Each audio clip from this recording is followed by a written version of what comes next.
The comments from Ms. Kelly a moment ago about the success of unionized production, and then the comments from Mr. Forget about the decline in original Canadian productions telling Canadian stories make an interesting contrast, because I think that we would all acknowledge that barring the disruptions of COVID, this has been a golden age for Canadian film workers. Perhaps not for independent producers, but for all of the people who work on film in Canada.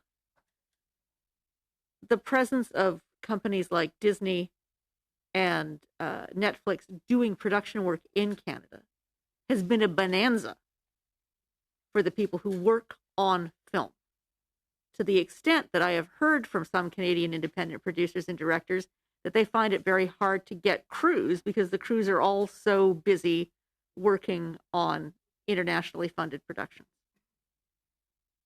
So it raises an interesting question for me.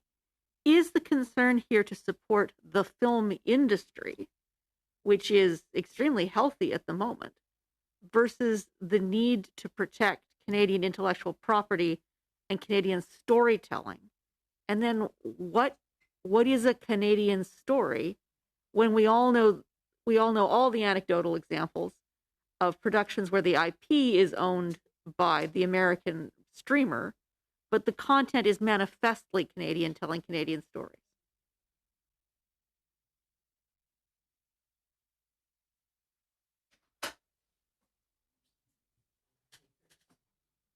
I'm sorry, Senator. What is the question?